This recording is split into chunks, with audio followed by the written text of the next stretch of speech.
하나님의 말씀 신약성경 마태복음 16장 21절부터 28절 말씀을 제가 봉독해 드리겠습니다.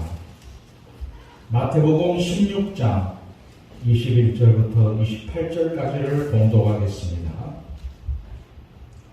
이때로부터 예수 그리스도께서 자기가 예루살렘에 올라가 장로들과 대제사장들과 서기관들에게 많은 고난을 받고 죽임을 당하고 제3일에 살아나야 할 것을 제자들에게 비로소 나타내시니 베드로가 예수를 붙들고 항변하여 이르되 주여 그리 마옵소서. 이 일이 결코 주께 미치지 아니하리이다. 예수께서 돌이켜 베드로에게 이르시되 사탄아 내 뒤로 물러가라. 너는 나를 넘어지게 하는 자로다. 내가 하나님의 일을 생각하지 아니하고 도리어 사람의 일을 생각하는도다 하시고, 이에 예수께서 제자들에게 이르시되 누구든지 나를 따라 오려거든 자기를 부인하고 자기 십자가를 지고 나를 따를 것이니라. 누구든지 제 목숨을 구원하고자 하면 잃을 것이요 누구든지 나를 위하여 제 목숨을 잃으면 찾으리라. 사람이 만일 온 천하를 얻고도 제 목숨을 잃으면 무엇이 유익하리요? 사람이 무엇을 주고 제 목숨과 바꾸겠느냐? 인자가 아버지의 영광으로 그 천사들과 함께 오리니 그때에 각 사람이 행한 대로 갚으리라. 진실로 너희에게 이르노니 여기 서 있는 사람 중에 죽기 전에 인자가 그 왕권을 가지고 오는 것을 볼 자들도 있느니라. 아멘.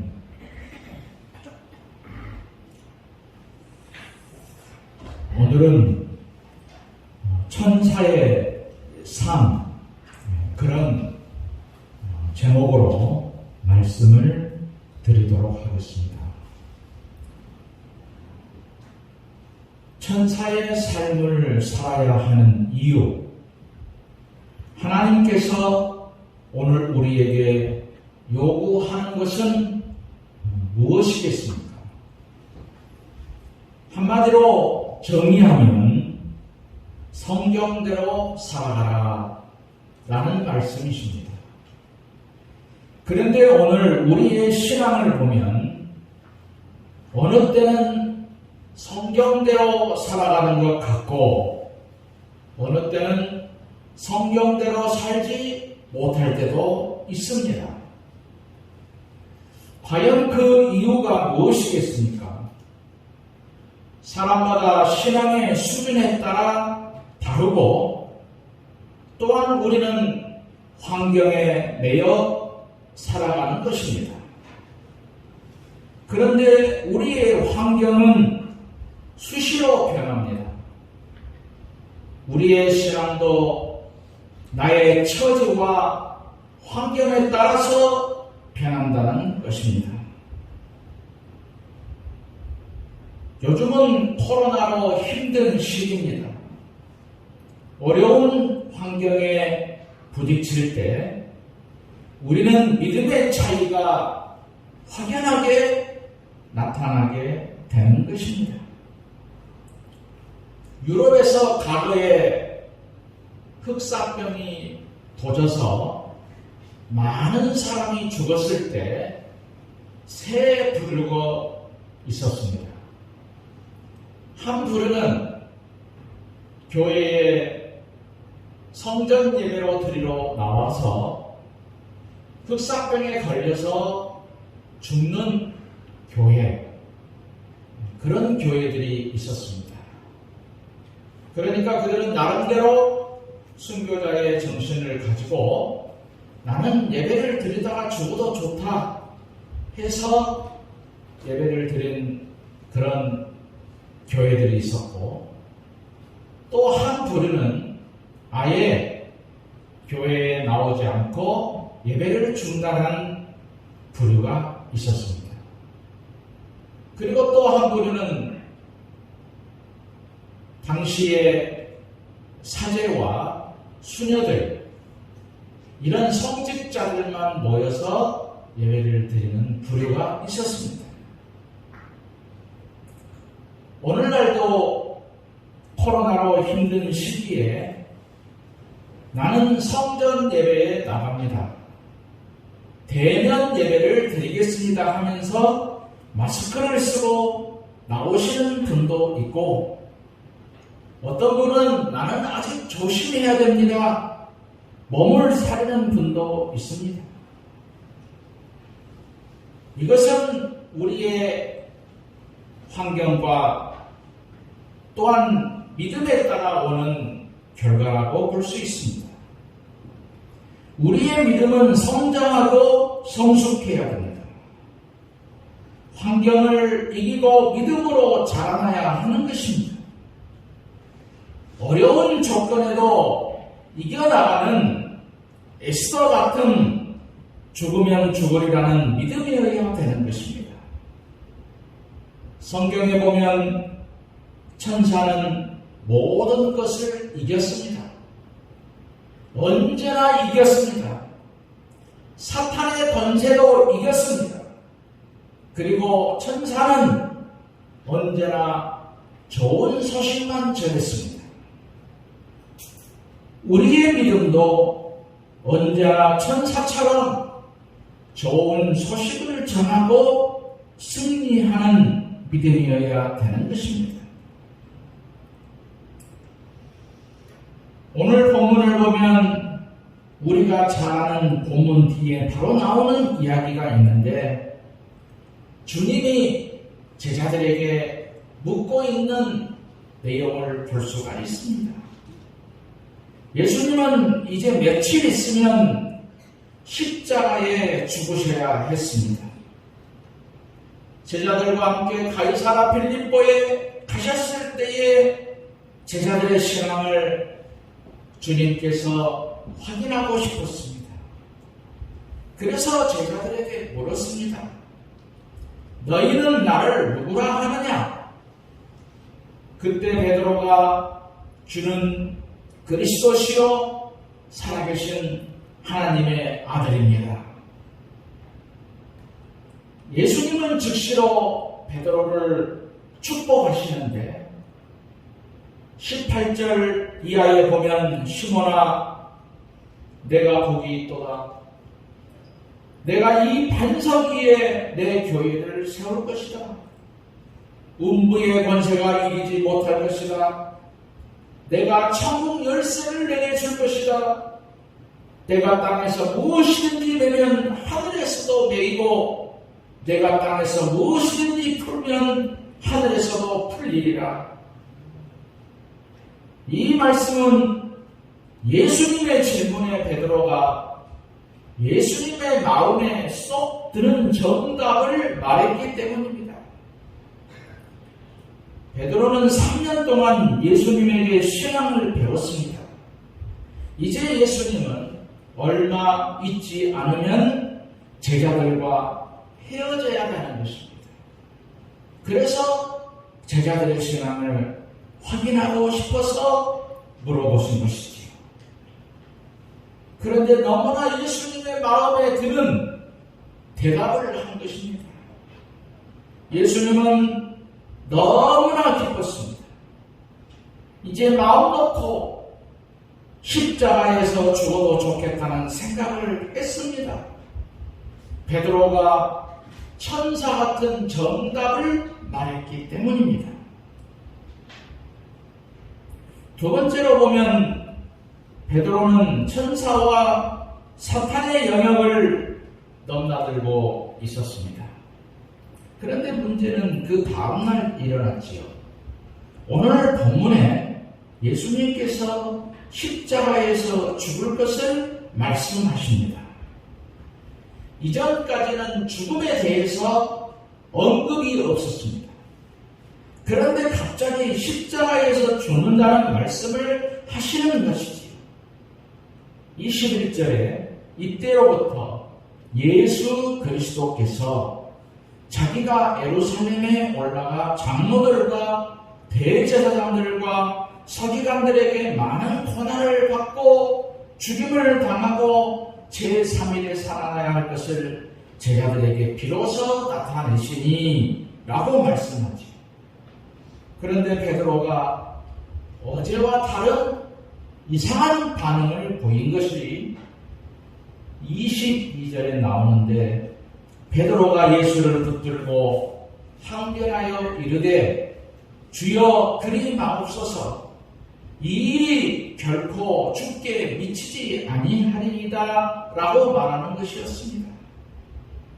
예수님이 죽는다는 말씀을 하시고 이 말씀을 듣자마자 베드로가 예수님의 옷자락을 붙잡았습니다. 그러면서 죽는 일은 결코 주님께 일어나지 않을 것입니다. 아주 간곡하게 소리를 치는 것이었습니다. 쉬운 말로 말하면 예수님에게 그런 일이 일어나면 절대로 안 됩니다. 우리가 어떤 일이 있어도 그런 일이 일어나지 않도록 목숨을 걸고 막겠습니다. 죽어도 내가 죽지 예수님이 죽는 일은 있을 수가 없다라는 말입니다. 베드로는 지금 하나님의 뜻을 막겠다는 말이죠.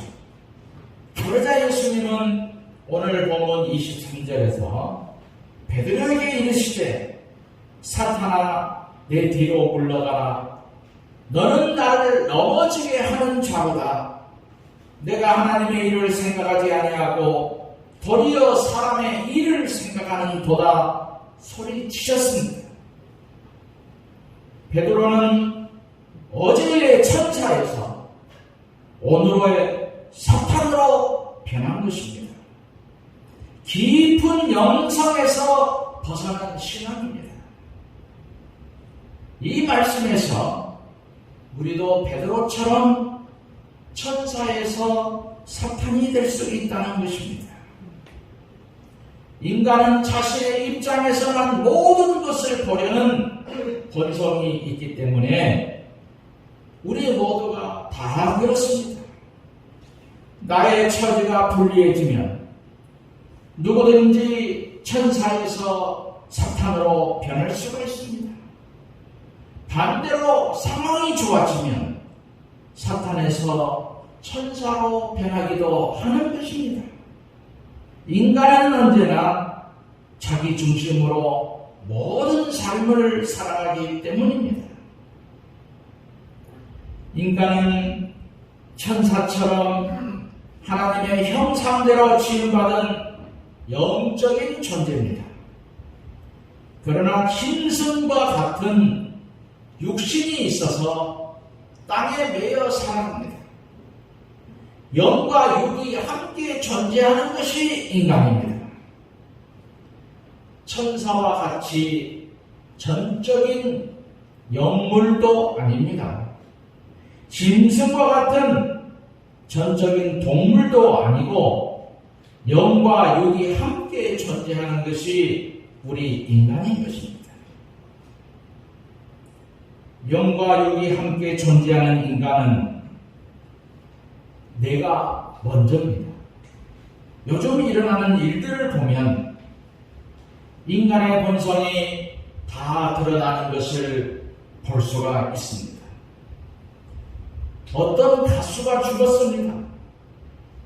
그는 어려서 엄마가 버리고 갔습니다. 혼자서 피눈물을 흘리면서 고생하다가 가수가 되었습니다.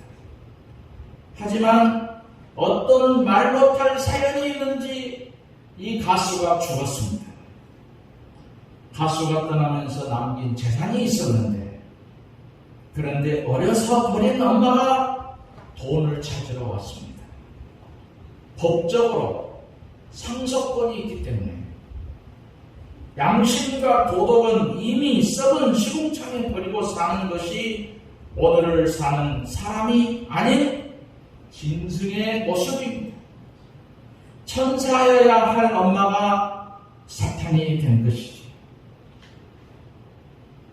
그런데 문제는 나는 그런 사람이 아니라고 말할 자신이 우리가 있겠습니까? 우리는 장담해서는 안 됩니다. 본문의 베드로가 천사에서 사탄으로 변하는 우리 모습이 바로 우리의 모습입니다. 베드로가 예수님에게 천사라는 소리를 듣고 사탄이라는 소리를 듣는 시간은 하루 사이였습니다. 그 하루 사이에도 인간은 천사에서 사탄으로 변하는 것입니다. 자신의 이익과 손해를 따라 신앙을 팔아버리는 것이 인간입니다. 나는 그렇지 않다 말할 수가 없습니다. 그런데 예수님은 기도하시면서 천사가 되기를 기다리고 있습니다. 이렇게 변신된 베드로가 나중에 성숙해서 거꾸로 십자가에서 죽습니다. 하나님의 택하신 사람은 반드시 십자가 본질의 신앙을 회복할 때가 있다라는 사실을 우리가 기억해야 됩니다. 세 번째로 사탄은 잘못된 신앙의 정답을 알려줍니다. 그러면 우리가 어떻게 천사로 살아갈 것인가? 우리는 생각해야 됩니다. 본문의 해답을 보여주는 것이 사탄인 베드로가 잘못된 신앙을 바른 신앙처럼 대답을 합니다. 베드로가 예수를 붙들고 항변하여 이르되 주여 그리 마옵소서 이 일이 결코 주께 미치지 아니하리이다. 22절의 말씀이지요. 이 말은 너무나 인간적인 말이고 자기 개인의 주장이기도 합니다. 이 베드로의 말에서 어떤 신앙적인 것이라고는 전혀 찾아볼 수가 없습니다. 더구나 3년 동안을 예수님을 따라다니면서 신앙생활을 했다는 모습은 전혀 보일 수가 없고 예수님에게 무엇을 배웠나 의심이 갈 정도입니다. 이것이 오늘 우리들의 모습입니다. 그렇게 오랜 시간 신앙생활을 했습니다. 그러면 믿음의 말과 행동을 할 것 같은데 전혀 믿음이라는 것이 보이지 않고 인간적인 냄새만 나는 것입니다. 우리는 정말 신앙생활을 잘해야 됩니다. 머지않은 장래에 주님 앞에 선다는 것을 결코 잊지 말아야 됩니다. 내가 심은 대로 거둬나는 것을 알아야 됩니다. 콩 심은 데 콩이 나는 것입니다. 우리는 어떤 일이 있어도 이 땅에 사는 동안 사탄은 되지 말아야 됩니다.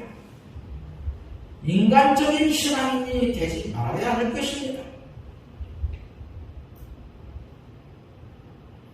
네 번째로 오늘 본문에서 보면 예수님께서 사탄의 일을 구체적으로 알려주셨습니다. 베드로에게 주님께서 무엇이 사탄의 일인가를 자세하게 알려주십니다. 첫째는 사탄은 하나님의 일을 생각하지 않습니다. 본문에 내가 하나님의 일을 생각지 아니하고 라고 말씀하시죠. 우리 인간은 언제나 경험이나 상황을 먼저 말하는 나쁜 습관이 있습니다. 그래서 주님은 너희는 그의 나라와 그의 의를 구하라 라고 말씀하십니다. 먼저 하나님을 생각하는 신앙을 가지고 살면 너희가 먹고 마시는 이 세상의 모든 것들은 내가 책임을 진다고 하셨습니다. 여러분은 어떤 신앙이십니까? 어떤 일을 할 때에 나의 이익이나 손해보다도 먼저 하나님의 교회에 유익이 될까를 생각하는 신앙이어야 하는 것입니다.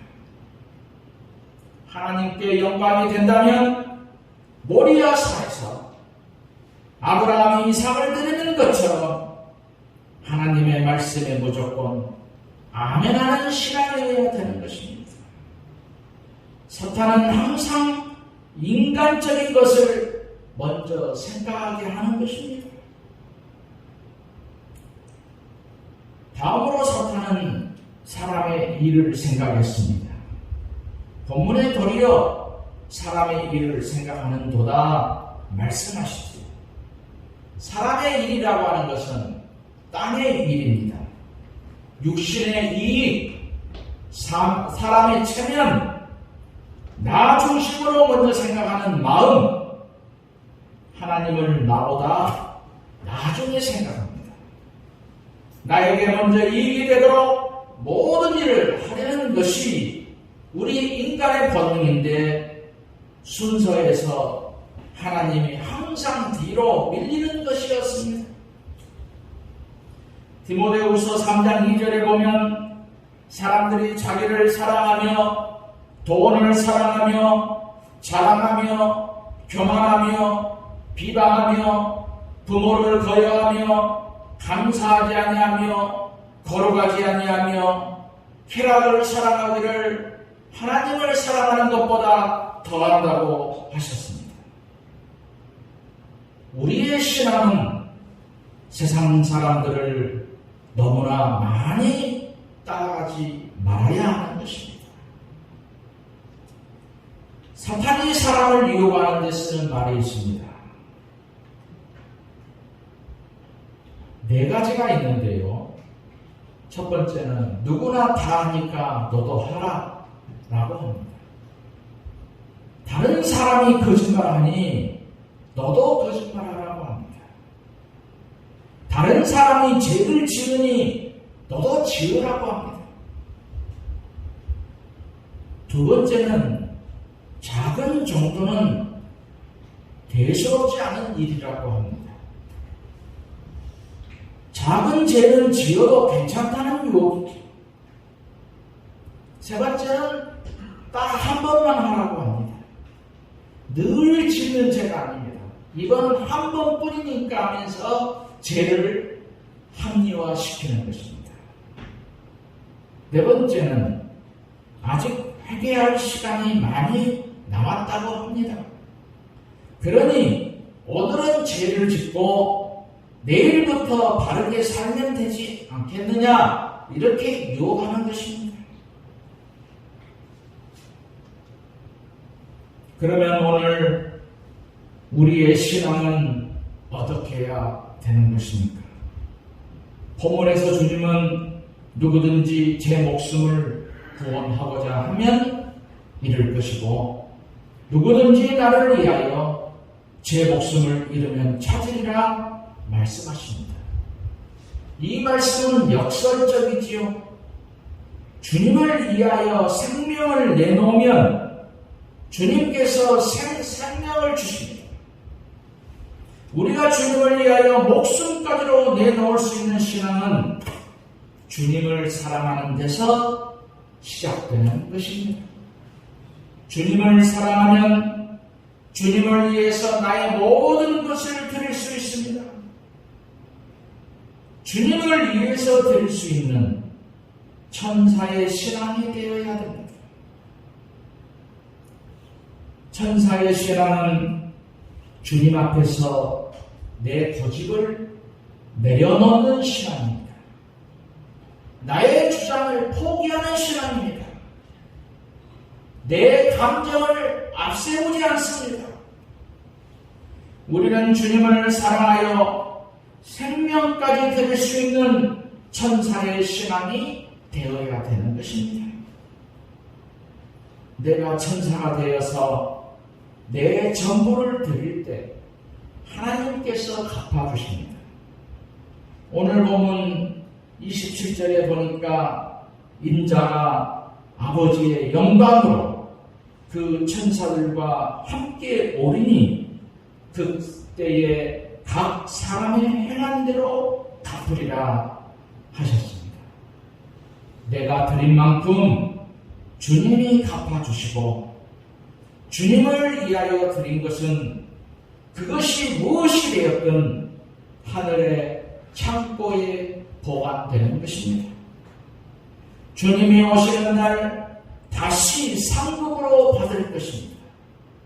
이것은 영원히 변치 않으시는 하나님의 약속이며 보증입니다. 우리는 어떤 경우에도 하나님을 먼저 사랑하는 천사가 되시기를 주님의 이름으로 축원드립니다.